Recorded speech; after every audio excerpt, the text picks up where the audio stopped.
ආයුබෝවන් අපොස සාමාන්‍ය පෙළ විභාගයට පෙනී සිටින දුවදරුවන් වෙනුවෙන්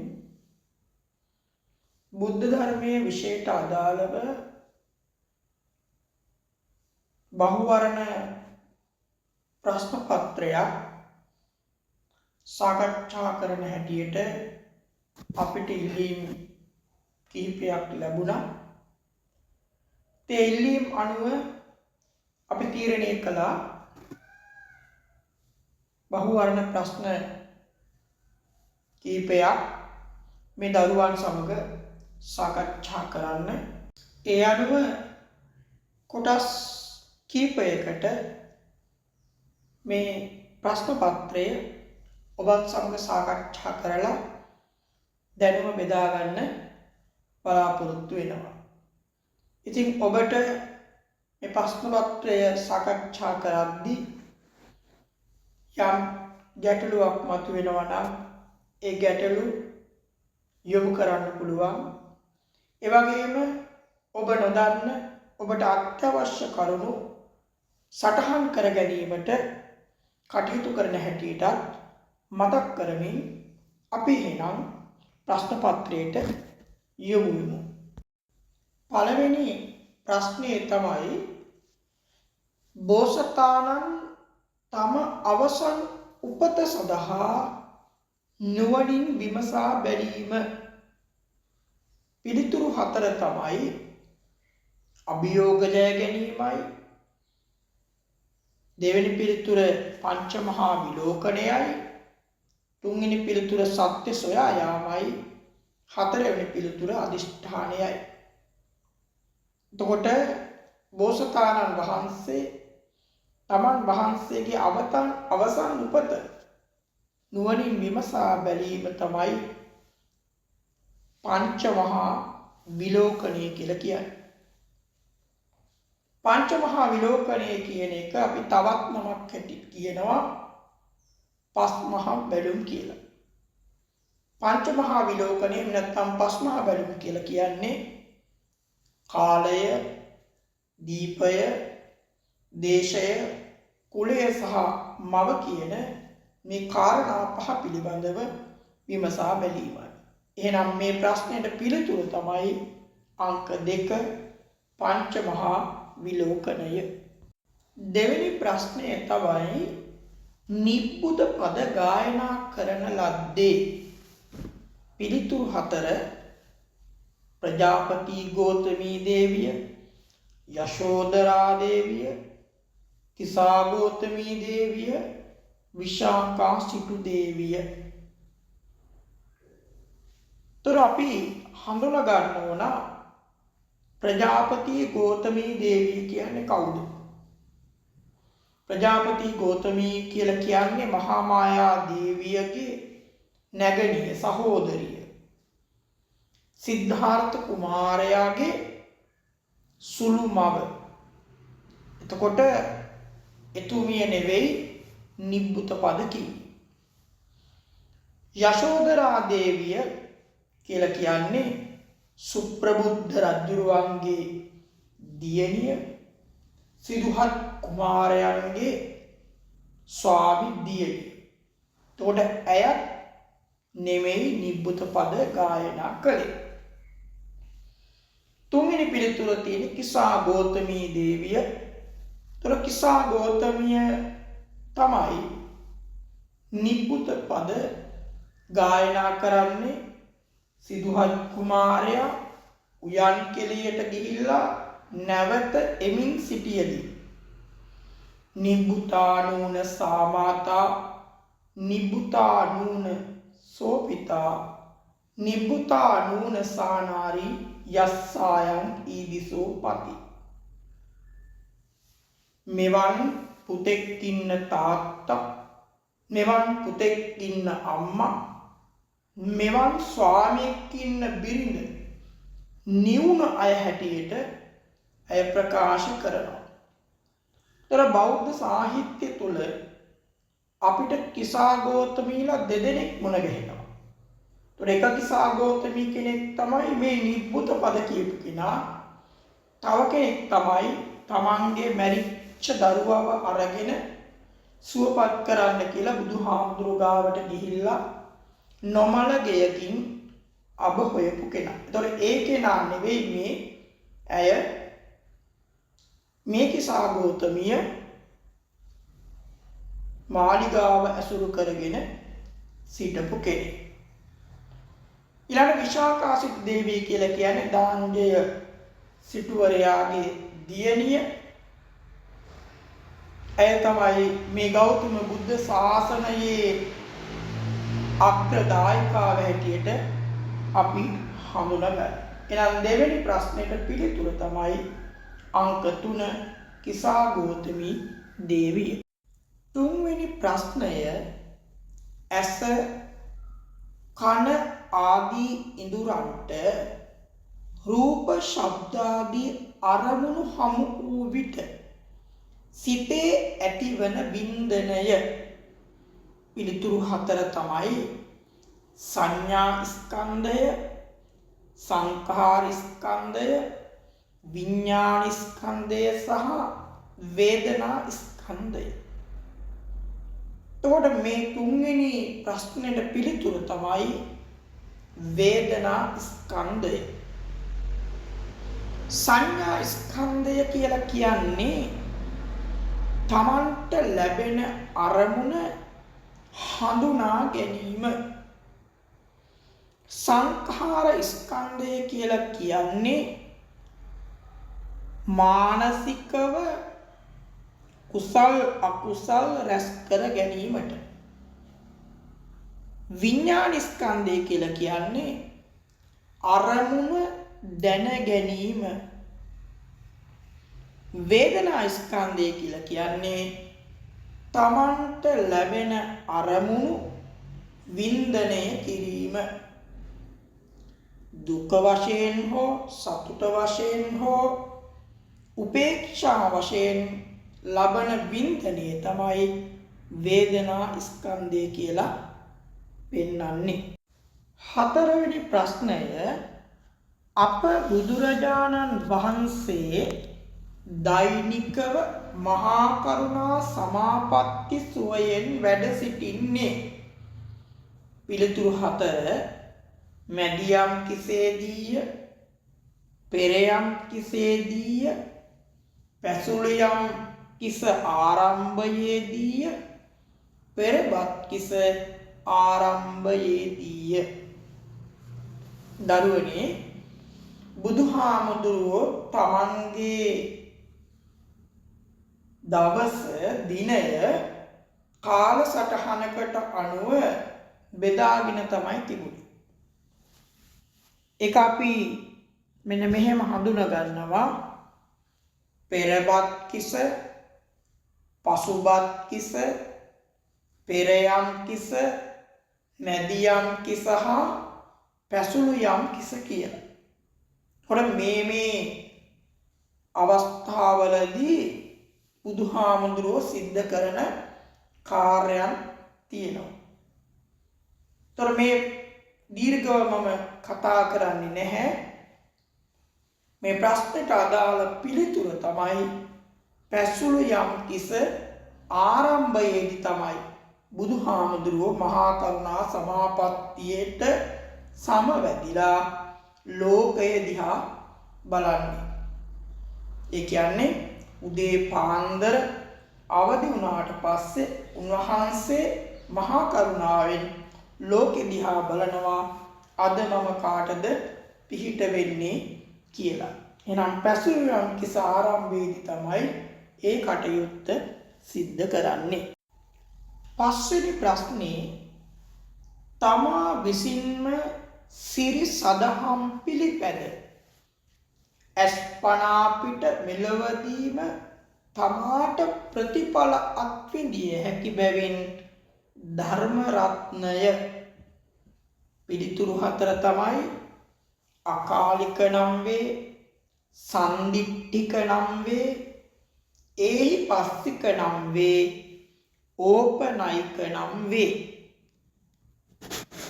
එතකොට ධර්ම රත්නයේ ගුණ 4ක් තමයි මෙහි ඇතුළත් වෙන්නේ අකාලික කියලා කියන්නේ මේ ධර්මය අනුගමනය කරනවා නම් යම්කිසි කෙනෙක් ඔහුට කල් නොයවාම එහි ප්‍රතිඵල විපාක ලබන්න පුළුවන්කම තියෙනවා. සන්දිට්ඨික කියලා කියන්නේ තමා විසින්ම පිළිපැදලා අස්පනා පිට මෙලවදීම ප්‍රතිඵල අත්විඳිය හැකි කියන එක. එහෙමනම් මේ ප්‍රශ්නෙට පිළිතුර තමයි අංක 2 සන්දිට්ඨික නම් වේ. ඒහිපස්සික කියලා කියන්නේ මේ ධර්මය ඇවිත් බලන්න කියලා ඕනම කෙනෙකුට කියන්න පුළුවන් නිසා. ඕපනයික කියලා කියන්නේ තමන්ගේ වෙනත් කටයුතු සියල්ලම පැත්තකට දාලා සිතට නගා ගැනීමට සුදුසු වූ කියන අදහසයි. ඉතින් මෙතනදී දරුවනේ මම ඔබට යම් කාරණාවක් මතක් කරනවා. ඔබේ 10 පෙළ පොත තුල ඇතුළත් වෙලා තියෙන තුනුරුවන්ගේ ගුණ වලින් බුද්ධ රත්නයේ ගුණය හැටියට තියෙන්නේ අරහන් ගුණය පමණයි. ධර්ම රත්නයේ ගුණය හැටියට තියෙන්නේ සන්දිට්ඨික ගුණය විතරයි. ඒ වගේම මහා සංඝ රත්නයේ ගුණ හැටියට තියෙන්නේ සුපටිපන්න ගුණය පමණයි. ඒ නිසා මේ කාරණා තුනට මේ ගුණ තුනට මුල් තැන දෙමින් වැඩිපුර ඉතුරු කරුණුත් ඒ ගුණේනොත් ඔබ හඳුනා ගන්න කටයුතු කරන්න. 6 වෙනි ප්‍රශ්නේ තමයි අස්සජි මහරහතන් වහන්සේ විසින් උපතිස්ස පිරිවැජියාට දේශනා කළ යේ ධම්මා හේතුප්පබවා යන ගාථාවේ මූලික හරය වන්නේ. පිළිතුරු 4 තමයි චතුරාර්ය සත්‍ය ධර්මය, අෂ්ටලෝක ධර්මය, පටිච්ච සමුප්පාද ධර්මය, ත්‍රිලක්ෂණ ධර්මය. එතකොට අස්සජි මහරහතන් වහන්සේ කියලා කියන්නේ පස්වක තවුසන්ගෙන් එහෙම නැත්නම් පස්වක භික්ෂූන්ගෙන් කෙනෙක්, ප්‍රථම ධර්ම දූත කණ්ඩායමේ සමාජිකයෙක්. උන්වහන්සේ ධර්මචාරිකාවේ වඩිනකොට තමයි උපතිස්ස පරිබ්‍රාජකයව මුණ ගැහෙන්නේ. මේ උපතිස්ස පරිබ්‍රාජකයා කියලා කියන්නේ පහුකාලීනව සරියුත් මහරහතන් වහන්සේ. ඉතින් මේ උපතිස්ස පරිබ්‍රාජකයාට අස්සජි මහරහතන් වහන්සේ දේශනා කරන්නේ බුදුහාමුදුරන්ව හඳුන්වා දෙන්නේ යේ ධම්මා හේතුප්පබවා තේසං හේතුන් තථාගතෝ ආහ තේසංචයෝ නිරෝධෝ ඒවං වාදි මහා සමන. යම් ධර්මයක් හේතු කොටගෙන යමක් හට ගන්නවද අන්න ඒ හේතුව බුදුහාමුදුරුවෝ දේශනා කරනවා. ඒ වගේම ඒ හේතුව නැති කිරීම තුල නිරෝධය ප්‍රතිඵලය නැති වෙන බව බුදුහාමුදුරුවෝ දේශනා කරනවා කියලා මේ ධර්මයේ මූලික හරය තමයි මේ ගාථාවෙන් අස්සජි මහරහතන් වහන්සේ දේශනා කරන්නේ. ඒතර මේකට අදාළ පිළිතුර තමයි පටිච්ච සමුප්පාදේ කියලා කියන්නේ. එතකොට හේතුව නිසා ඵලයක් හට ගන්නවා, ප්‍රතිඵලයක් ඇති වෙනවා. ඒ හේතුව නැත්තම් ප්‍රතිඵලයක් නැහැ කියන අදහස තමයි පටිච්ච සමුප්පාදයේ තුල මේ ගාථාවෙන් පැහැදිලි කරන්නේ. චතුරාර්ය සත්‍ය ඔය ළමයි දන්නවා. දුක්ඛ ආර්ය සත්‍ය, දුක්ඛ සමුදය ආර්ය සත්‍ය, දුක්ඛ නිරෝධ ආර්ය සත්‍ය, දුක්ඛ නිරෝධ ගාමිනී පටිපදා ආර්ය සත්‍ය. අෂ්ටලෝක ධර්ම නැත්නම් අටලෝ ධම කියලා කියන්නේ ලාභ අලාභ, යස අයස, නින්දා ප්‍රශංසා සහ දුක සැප. ත්‍රිලක්ෂණය කියලා කියන්නේ අනිත්‍ය, දුක්ඛ, අනාත්මයි. හත්වෙනි ප්‍රශ්නේ ස්වාමි දියණියගේ තාඩන පීඩන විඳ දරා ගැනීමට අපහසු නිසා තම ජීවිතය නැති කර ගැනීමට පෙළඹුණේ. පිළිතුරු 4 කිසාගෝතමී, සාමාවතී, සෝපාක සහ රජ්ජුමාලා. කිසාගෝතමී ගැන කතා කළා අපි කලිනුත්. තෝර අපි මෙතෙන්දි කතා කරන්නේ අර අබමිටක් හොයාගෙන ගිය කිසාගෝතමිය ගැන. සාමාවතී කියලා කියන්නේ සිටු දියණියක්. නමුත් ඇගේ අම්මයි තාත්තයි දෙදෙනම අහිවාතක රෝගයෙන් මරණයටපත් වුණා. ඇය පහුකාලීනව උදේන රජතුමාගේ බිසවක් බවට පත් වෙලා බුදුහාමුදුරන්ගේ ධර්මය කුජ්ජුත්තරාව කියන තමන්ගේ සේවිකාවගෙන් අහලා සෝවාන් ඵලයටපත් වෙච්ච කෙනෙක්. මේ උදේන රජුරවන්ට හිටපු තවත් බිසවක් තමයි මාගන්ධියා කියලා කියන්නේ. ඒ බුදුහාමුදුරන්ට විරුද්ධව කටයුතු කරපු කෙනෙක් තමයි මාගන්ධියා. ඒ සාමාවතී පිළිබඳවත් ඇය ඒ නිසාම කෝපයෙන් හිටියේ. බහුකාලීනව තමන්ගේ බාප්පලවා මේ සාමාවතී ඇතුළු කාන්තාවන් 500ක් හිටපු මාලිගයට ගිනි තියලා සාමාවතී බිසවව මරලා දැම්මා. සෝපාක කියලා කියන්නේ අවුරුදු 7ක පුංචි දරුවෙක්. බාප්පගේ දැඩි හිංසනයට ලක් වෙච්ච දරුවෙක්. මේ සෝපාකව මේ බාප්පා අරගෙන ගිහිල්ලා අමුසොහොනේ මිනිහකට තියලා ගැට ගහලා තියෙද්දි බුදුහාමුදුරුවෝ මහා කරුණාවෙන් මේ සිද්ධිය දැකලා සෝපාකව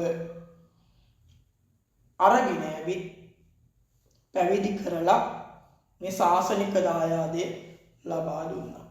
එතකොට අපේ ප්‍රශ්නෙට අදාළව පිළිතුර තමයි ස්වාමි දියණියගේ තාඩන පීඩන වලට ලක් වුණේ රජ්ජුමාලා. එතකොට එක්තරා නිවසක සේවිකාව තමයි මේ රජ්ජුමාලා කියලා කියන්නේ. ඇයට නිතරම මේ ගෙදර ස්වාමි දියණිය හිංසා කළ ඇගේ කොණ්ඩෙන් ඇදලා තමයි නිතර පහර දුන්නේ. ඒ නිසා ඇය තමන්ගේ කෙස්වැටිය සම්පූර්ණයෙන්ම කපලා දැම්මා. නමුත් ඒකට විකල්පයක් ඇටියට අර ගෙදර ස්වාමි දියණිය මොකද කළේ?